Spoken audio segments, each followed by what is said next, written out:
Isang pagbati at paggalang sa iyo, Tito Makoy, at sa lahat na nakikinig dito sa iyong channel. Itago niyo po ako sa pangalang Dado. Hiwalay sa asawa, may mga anak malalaki na at kasama ko ang mga anak ko. Tito Makoy, madalas sa mga kwentong napapakinggan ko sa iyo, mga lalaki ang nasisermonan mo dahil sa sila ang gumagawa ng kalokohan talaga. Ngunit sa aking kwento, Tito Makoy, kabaliktaran, ako ang biktima ng pagtataksil at kalokohan. Ganito po nagumpisa ang aking kwento. Bandang 2:00 ng hapon, nagpaalam ang asawa kong si Sena na may lakad daw sila ng kanyang kaibigan. Magbibinggo silang dalawa. Bagong ligo ito, Tito Makoy. Nagpaganda, naka-make up ng todo. Magbibinggo raw sila, Tito Makoy, ngunit ang kanyang itsura akala mo dadalo sa isang cocktail party. Halos kasi ipaligo na niya sa katawan niya ang perfume. Ang buong akala niya, Tito Makoy, wala akong kaalam-alam sa nangyayari ngayon. Kaya maaliwalas at nakangiti pa itong umalis ng bahay. Ako, Tito Makoy, alam na alam ko kung saan siya pupunta, kaya palihim ko siyang sinundan. Sumakay siya ng pedicab. Alam ko kung saang bahay ito pupunta nung oras na iyon. Sa bahay ni Istong ang kumpare ko, kaya, Tito Makoy, lihim ko siyang sinundan. Sumakay din ako ng pedicab, ngunit yung pedicab driver pinadaan ko sa kabilang kalsada. Ang lugar namin, Tito Makoy, nasa labas na ito ng sentro ng lungsod, kaya ang mga kabahayan kadalasan may mga agwat na hindi na dikit-dikit. Bago dumating sa bahay ng kumpare ko, bumaba na ako sa pedicab. Nagmamatsyag muna ako, Tito Makoy. Nagkukubli sa isang sulok hanggang sa natanaw ko yung sinasakyan ng asawa ko na umalis na sa harapan ng bahay ng kumpare ko. Masyado yatang mabagal ang patakbo ng pedicab driver na nasakyan ng asawa ko, kaya ewan ko lang, Tito Makoy, kung sino ngang nauna sa aming dumating. O kaya naman baka naabala ng husto sa pagbibigay ng bayad, kaya nakarating na ako, saka ko palang nakitang umalis yung pedicab. At alam niyo po, hindi nga ako nagkamali sa aking iniisip. Kasi sa bahay siya ng kumpare ko pumunta. Pinalipas ko muna ang ilang sandali, bumili ako ng soft drink sa isang tindahan at uminom. Naghihintay ng ilang sandali pa, Tito Makoy, bago ako kumilos. Nung iniisip kong marahil nag-uumpisa na ang dalawa sa kanilang milagro, dahan-dahan na akong naglakad papunta sa bahay ng kumpare ko. Sa may bandang likuran ako dumaan. Wala kasi itong bakod, kaya malaya akong nakalapit. Wala ring asong alaga ang kumpare ko. Walang makakapagbigay ng babala kung merong taong papalapit sa bahay niya. Alam ko, Tito Makoy, kung saang silid sila maaaring pumwesto ng asawa ko. Ang kumpare ko nga palang ito, mag-isa siya sa bahay nila kasi iniwan din siya ng kanyang asawa kasama ang mga anak nila. Tamang-tama, Tito Makoy, ang paglapit ko kasi palalim na ng palalim ang pagkalunod nila sa pansamantalang lawa ng kaligayahan. Ang nakaw na sandali.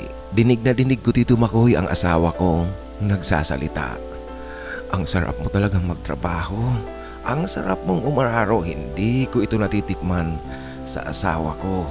Yan, Tito Makoy, ang malinaw na naririnig kong sinasabi ng asawa ko. Humihingi siya ng lakasan raw ang pagkagat at diinan ng husto. Hanggang sa narinig ko nga, Tito Makoy, na napaungol pa ang asawa ko. Nasilip ko sa isang manipis na siwa ng kortina ang dalawa. Talagang nasa gitna na ng akto. At yung kumpare ko, Tito Makoy, kumakain pa ng tahong. Ngunit, Tito Makoy, alam nyo, habang nakikinig at nagmamasid ako sa kahayukan ng dalawa, halos, Tito Makoy, mapaiyak ako. Sa sama ng loob at frustration ko na rin sa sarili ko. Gusto kong magwala. Gusto kong maghuramentado. Gusto kong pumatay ng tao. Kasi, Tito Makoy, ako dapat ang kasalo ng asawa ko. Sa akin dapat sinasabi ng asawa ko ang mga naririnig kong wika niya sa kumpare ko. Kaya nga lang, Tito Makoy, wala akong kakayahan. Inutil kasi ako, Tito Makoy. Kaya pakiramdam ko lang parang pinagsasakloban ako ngayon ng langit at lupa. Tila lason sa aking tainga ang mga sinasabi ng asawa ko sa kumpare ko habang nasa nakaw sila ng sandali ng kanilang kataksilan. Nung oras na yun, Tito Makoy, alam niyo po, meron akong daladalang patalim. Gusto kong biglang pasukin ang dalawa, patayin silang dalawa. Ngunit Tito Makoy, tila hinipo ng anghel ang aking pag-iisip at pakiramdam. Naging malinaw kasi sa akin, Tito Makoy, na walang magandang patutunguhan kung gagawin ko iyon, kung papatayin ko ang dalawa. Kaya hindi ako kumilos, Tito Makoy, sa aking nauna nang iniisip. Sa aking patuloy na pagmamatsyag sa dalawa, Tito Makoy, dumating na sa puntong mas maingay na ang asawa ko. Maingay ito dahil ang kanilang pagkakaalam, walang nakakarinig sa kanila at walang taong nanonood. Ito'y dahil nga may agwat din ang mga katabing bahay. Kaya kahit na ang ingay nila, hindi na ito maririnig ng katabing bahay. Noong hindi na makontrol ang dalawa ang kanilang galaw at ingay, Tito Makoy, alam ko na nasa rurok na ito ng kataksilan. Malapit ng buminggo. Bingo ang gagamitin kong salita, Tito Makoy, kasi nga nagpaalam ang asawa ko na magbibinggo. Kaya Tito Makoy, sa pagkakataong ito, alam na alam kong malapit na buminggo ang dalawa.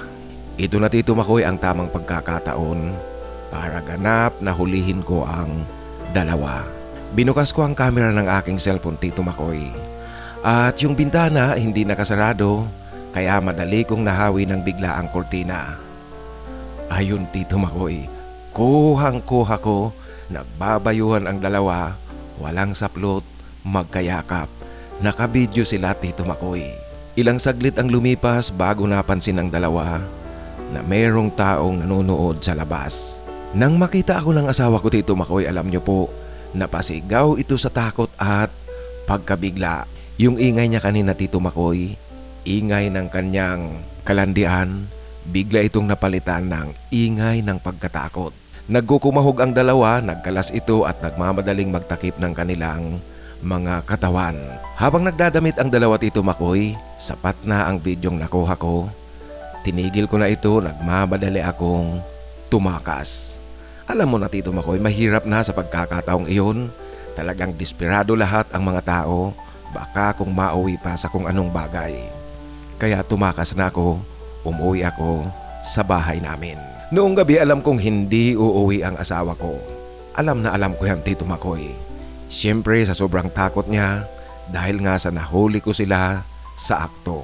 At hindi nga talaga ito umuwi, kaya ang ginawa ko, Tito Makoy, pumunta ako sa bahay ng aking mga biyanan. Ang buong akala ko daratnan ko doon ang asawa ko, doon uuwi. Ngunit Tito Makoy, pagdating ko sa bahay ng aking biyanan, wala rito ang asawa ko. Marahil hindi ito umalis sa bahay ng kumpare ko, o kaya kung saan pumunta, hindi ko alam. Kaya Tito Makoy, ang pagdating kong ito sa bahay ng aking mga biyanan, ito na ang pagkakataon para kausapin ko sila ng masinsinan. Naikwento ko sa aking mga biyanan ang buong pangyayari noong hapon. Sa una, siyempre hindi sila naniniwala, nagdududa na baka gawa-gawa ko lang ang kwento. Kaya Tito Makoy, napilitan akong ipakita ang video na aking nakuha. Sa biyanan kong lalaki ko ito ipinakita, Tito Makoy, kasi naaawa naman ako sa aking biyanan na babae. Alam mo, Tito Makoy, talagang nang makita ng biyanan kong lalaki ang video, nakaramdam ako ng awa dito kasi ang reaksyon ng kanyang mukha, halos magtago ito sa kahihiyan. Hiyang-hiya talaga ang biyanan kong lalaki sa akin. Ang biyanan kong babae, Tito Makoy, kahit na hindi niya nakikita ang video, batid kong alam na alam niya kung ano ang pinapanood ng kanyang asawa. Dado, alam kong mahirap ito at alam na alam namin na kasalanan ng anak namin. Ngunit Dado, kami na ang nakikiusap sa iyo. Huwag mong papatayin si Sena. Hayaan mo nang kaming dalawa ang magdisiplina sa kanya. Magsampa ka ng kaso kung anong kaso ang gusto mong isampa, hindi kami hahadlang. Ngunit, hayaan mong kami ang magdisiplina sa kanya. Ito, Tito Makoy, ang pakiusap sa akin ng mga biyanan ko. Ang biyanan kong babae, Tito Makoy, naiiyak ito sa kahihiyan at natatakot rin na baka kung ano ang gawin ko sa anak nila. Kaya naman pinawi ko ang kanilang pangamba. Ma, pa, huwag po kayong mag-alala. Alam niyo po kanina, may dala akong patalim.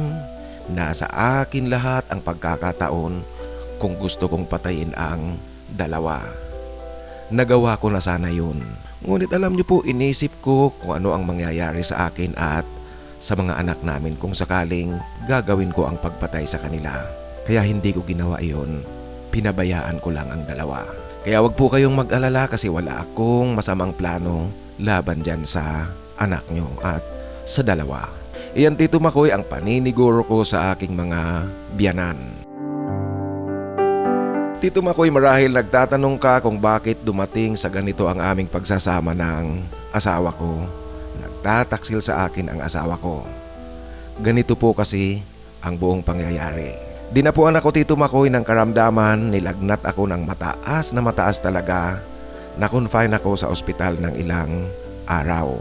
Ang buong akala ng aking mag-iina Tito Makoy, matutuluyan ako kasi base sa kanilang kwento sa akin, sa sobrang taas ng lagnat ko, tumirik na pati ang mga mata ko. Subalit sa pagsusumikap ng mga doktor, nagawa nilang mapababa ang lagnat hanggang sa mawala ito. Naka-recover ako, gumaling at na-discharge sa ospital. Matapos akong ma-discharge sa ospital Tito Makoy at makaraan ang ilang araw na tuluyang pagpapagaling sa bahay, nagagawa ko ang lahat ng aking mga ginagawa. Normal, walang balakid. Maging ang kondisyon ng aking pag-iisip, walang masamang epekto ang pagkakaroon ko ng mataas na lagnat. Ngunit Tito Makoy, meron akong napuna sa aking sarili. Sa pagkalalaki ko Tito Makoy, pakiramdam ko at aaminin ko na naging impotent ako. Nagkaroon Tito Makoy ng dysfunction ng aking sex life.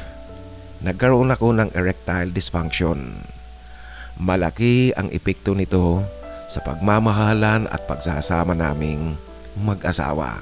Alam naman natin Tito Makoy na ang sex ay siyang pinakakulay ng pagmamahalang namamagitan sa dalawang tao, lalo na sa mag-asawa. O kahit nga magsyuta pa lang, ang sex talaga ang nagbibigay ng kulay at tila totoong kahulugan ng pagmamahalan. Sa panig ko Tito Makoy, hindi ko na ito naibibigay sa asawa ko. Ang kanyang pangangailangang pisikal, ang tawag ng kanyang katawan. Ito marahil ang dahilan kaya natokso itong maghanap sa iba at magtaksil sa akin. Alam niyo po, noon din nag-umpisa ang mga naririnig kong bulong-bulungan sa lugar namin tungkol sa kanila ng kumpare ko. Hanggang nga sa dumating ang tagpong iyon na nahuli ko silang dalawa. Alam niyo po, isang iskandalo ito. Kahihiyan sa panig ko bilang lalaki, bilang asawa, lalaki na inutil, walang nagagawa, walang naibibigay sa asawa. Liban dyan, kahihiyan din ng mga anak ko kung mag-iiskandalo ako, kung magsasampa ako ng kaso laban sa asawa ko at sa kanyang kalaguyo. Lalong mabibiglad Tito Makoy ang baho at pakiramdam ko, matutunaw ako sa kahihiyan. Kaya Tito Makoy, hindi ako gumawa ng anumang hakbang laban pa sa asawa ko at sa kanyang kalaguyo na kumpare ko. Sa halip Tito Makoy, ang ginawa ko, umalis na lang kami ng mga anak ko sa lugar namin. Lumipat kami sa katabing bayan.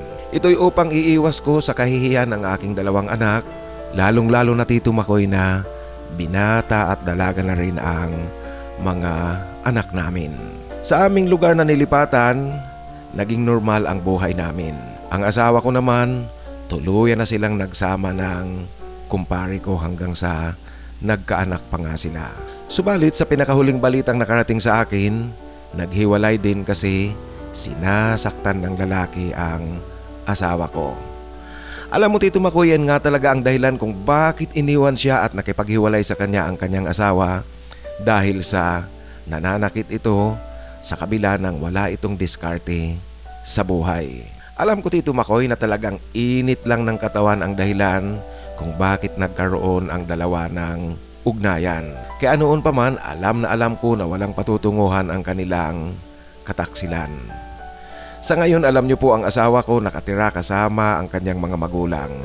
At nakikita ko Tito Makoy, hirap na hirap ito kasi wala naman siyang permanenteng hanap buhay. Pasalamat nga lang siya at kahit papaano, kinupkup pa siya ng kanyang mga magulang. Kung patuloy ang asawa ko sa paglalandi Tito Makoy sa kung kani-kanino, hindi ko alam at wala na akong pakialam pa sa kanya. Kung sakali man Tito Makoy natangkay niyang bumalik sa amin, pasensyahan na lang po tayo Tito Makoy kasi wala na akong planong tanggapin siya at wala na akong planong makipagbalikan sa kanya. Total Tito Makoy, ako naman masaya ngayon. Kasama ko ang 2 anak namin, namumuhay kami ng normal. Ang mga anak namin Tito Makoy, kapwa ngayon pumapasok na sa college. Nakatuon na lang ako ngayon sa pagpapaaral sa kanila kaya doble kayod, rumarakit ng iba't ibang sidelines. Nairaraos namin Tito Makoy ang aming mga pangangailangan at ang mga pangangailangan ng anak ko sa kanilang pag-aaral.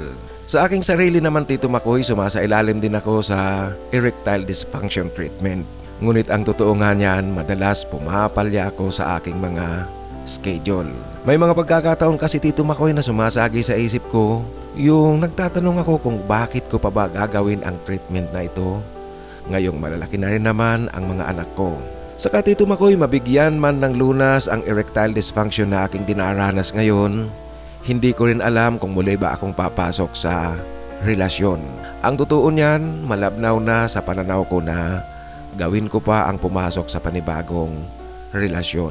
Ayoko nang maulit muli sa akin ang aking naranasan, yung muli akong pagtaksilan ng asawa o kaya kinakasama. Saka Tito Makoy, medyo may edad na rin tayo. Tila nakakahiya na sa mga anak ko kung muli akong papasok sa ibang relasyon. At liban dyan, lalo ko lang yatang gagawing mas komplikado ang buhay ko. Tungkol nga pala sa kumpare ko ang naging kalaguyo ng asawa ko, alam mo Tito Makoy, hanggang ngayon, takot na takot pa rin ito sa akin. Tuwing nakikita niya ako Tito Makoy, kaagad itong umiiwas, lumalayo sa akin. Ang akala siguro ng kumpare kong ito kung ano ang gagawin ko. Alam niyo po, natatawa na lang ako kung sakaling nakikita kong umiiwas siya at tumatakas papalayo mula sa akin. Hindi ko Tito Makoy pag-aaksayahan ng oras pa ang mga taong kagaya niya, ang taksil na kaibigan at maging ang taksil na asawa ko. Hindi ko sasayangin ang oras at ang buhay ko Tito Makoy. Kahit na may kabiguan ako sa aking buhay may asawa, buhay may pamilya, ngunit sa kasalukuyan masasabi ko na ring masaya ako ngayon at maswerte pa rin kahit na papaano. Sa panig naman ng mga anak ko Tito Makoy, mga binata at dalaga na, matured na ang kailang pag-iisip, nakakaintindi na sila. Kaya nitong huli ko na lang ganap na ipanaliwanag sa kanila ang totoong nangyari sa amin ng kanilang ina.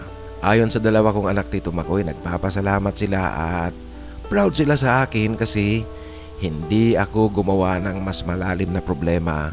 Subalit Tito Makoy, sa kabila niyan, hindi ko tinangkang lasunin ang kanilang isip. Talagang ipinaliwanag ko lang sa kanila ang buong pangyayari kung bakit humantong kami sa hiwalayan ng kanilang ina.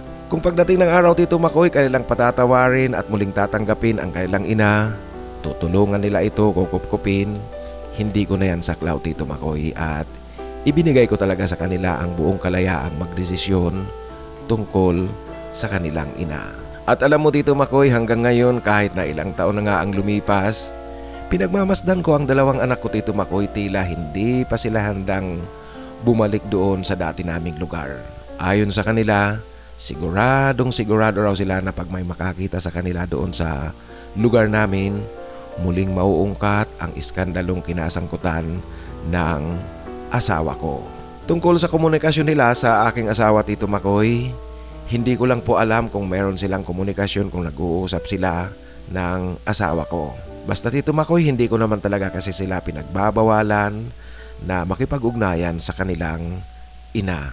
Sa aking kalagayan Tito Makoy, bagamat masasabi kong matiwasay at mapayapang namumuhay kaming mag-ama, ngunit sa usapang lalaki Tito Makoy, alam niyo po, ang hirap pala ng magkaroon ng erectile dysfunction. Nakakababa ng pagkalalaki. Yung pakiramdam mo, parang wala ka talagang maipagmamalaki, inutil ka, wala kang silbi. Ganyan na ganyan Tito Makoy ang aking nararamdaman. At aaminin ko rin na hanggang ngayon, minsan may mga pagkakataong nadidepress pa rin ako dahil nga sa kinahinatnan ng buhay ko. Ngunit dito Makoy, ang depression na aking nararamdaman, madali ko naman itong binabawi kasi tinitingnan ko na lang ang kalagayan ko ngayon. Ang mga anak ko malapit nang magtapos, hindi magtatagal, magiging professional na ang mga ito. Kahit papaano Tito Makoy, alam na alam ko na maganda ang bukas na naghihintay sa akin. Hanggang dito na lang po Tito Makoy ang aking kwento. Sana po piliin nyo at maibahagi dito sa iyong channel. Ang iyong taga-subaybay, Dado. Maraming salamat Dado sa pagbabahagi mo ng iyong kwento. Alam mo, sasabihin ko sa iyo, kakaiba nga itong kwento mo kasi yung mga nabasa ko dito, mga lalaki ang nagpadala na sira ang pamilya, sila ang sinisermonan ko. Kasi sila talaga yung gumawa ng kalukuhan, gumawa ng kabulastugan. Sa kwento mo, baliktad yan, ikaw ang biktima ng pagtataksil. Ngunit Dado, sasabihin ko sa iyo, saludo ako sa iyo at sa ginawa mo at sa naging desisyon mo. Tama ang naging desisyon mo, tama ang ginawa mo. Ganito mga kaibigan, sa lahat na nakikinig, mga kasamahan natin, ganito po yan. Kung sakaling maranasan nyo o kaya dumating sa buhay nyo ang naranasan, ang sitwasyon ng buhay ni Dado, tama ang umiwas na lang. Alisin na natin yung typical na pag-iisip na papatay ng tao dahil nayurakan ang pagkalalaki.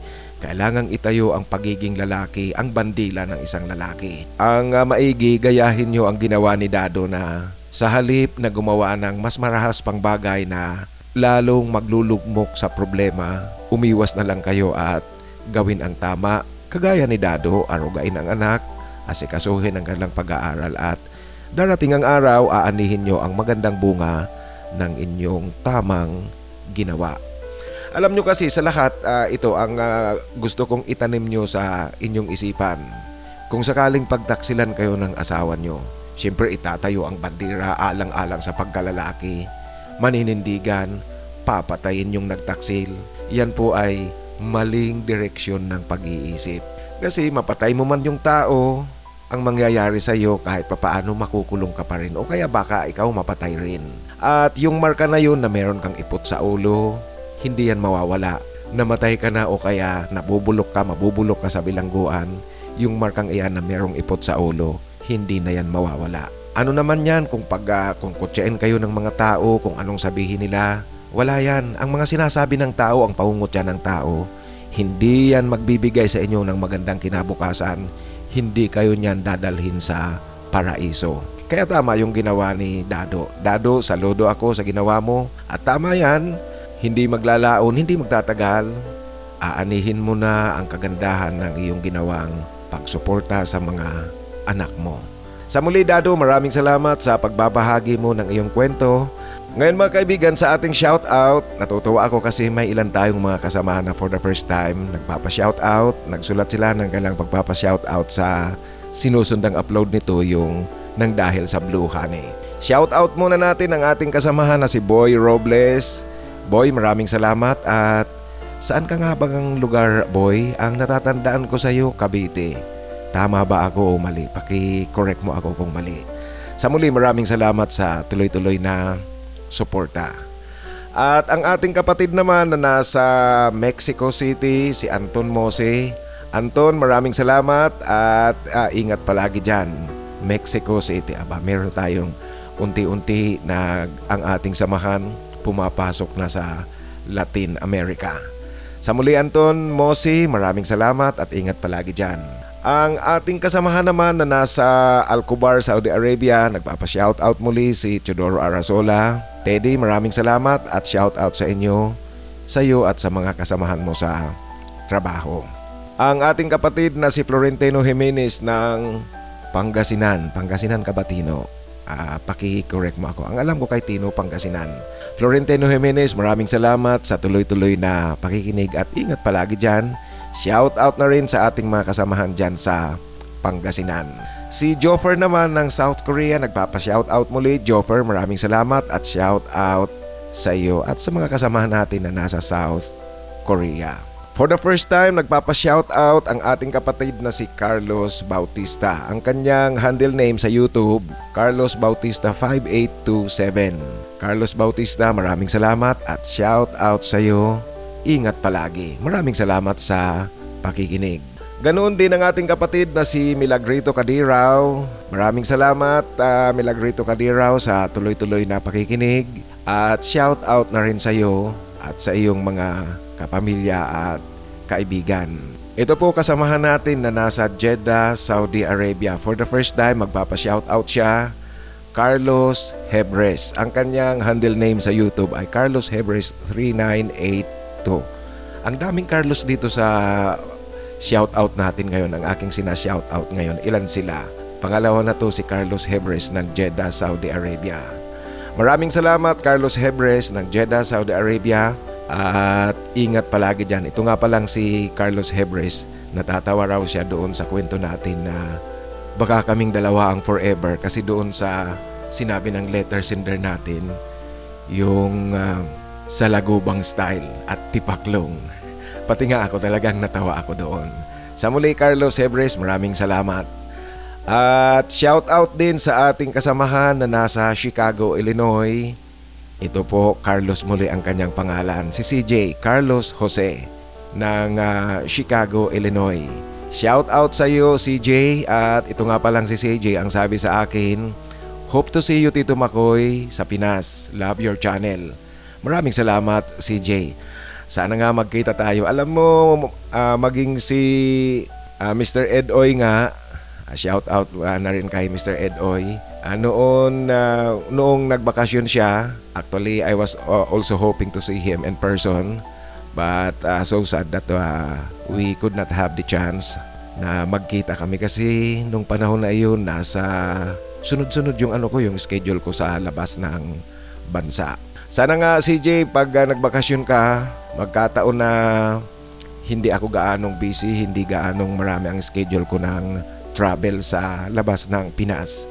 Kasi ngayon pa lang actually ang daming pending dahil dito sa nagaganap na giyera sa Middle East. Kaya CJ, sana sa pagbabakasyon mo dito sa Pinas, magkataon na hindi gaanong hiktik ang schedule ko ng travel sa labas ng Pinas. Sa muli maraming salamat at ingat palagi dyan sa Chicago. At sa ating kapatid nga pala na si Raf Fernando. Raf, natanggap ko na yung email mo. Ngunit hindi ko pa nababasa yung kabuuan. Basta natanggap ko na, maraming salamat sa email na ipinadala mo sa akin. At salamat na rin sa tuloy-tuloy na suporta at pakikinig. Ingat palagi dyan. At syempre ang ating kasamahan na si Adon Adon Vlogs ng Dubai, United Arab Emirates. Tinatanong ko nga pala si Adon Adon kung tama yung pagbigkas ko ng unang Emirati dyan sa UAE. Ngunit ayon sa kanya, hindi niya rin sigurado kung ano ang tamang pagbigkas. Kaya lang Adon Vlogs, doon sa pagbigkas ko ng unang Emirati, sigurado ako ang unang may mali. Ang sabi ko doon, Al Guwain. Mali yung Actually, Umam Al Guwain. Sa Arabic letter kasi mga kaibigan, yung pagsusulat mo sa Arabic, minsan may mga words, may mga pangalan na ang isang letter is equivalent na to one syllable. Kaya yung UMM hindi yun umam. Yung letter M sumunod sa letter U, ano na yan, bibigasin mo as one syllable, ma. Kaya Umam Al Guwain.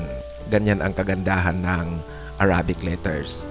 Minsan isang letra lang, equivalent na to one syllable. Sa muli Adon Vlogs, shout out sa iyo at maraming salamat sa tuloy-tuloy na suporta at ingat palagi dyan. Ganoon din ang ating mga kasamahan na nasa UAE. Shout out sa inyong lahat dyan. Sana nga makabiyahe na ako muli dyan sa UAE. At sa ating hinahanapan ng forever, ang babanggitin ko ngayon ay ang Team B. Para doon sa ngayon palang nakikinig sa ating kwentuhan, ang mga pangalang babanggitin ko po, naghahanap yan ng forever. Ang ibig kong sabihin ng naghahanap ng forever, seryosohang relasyon ang kanilang hinahanap, hindi yung hook up lang.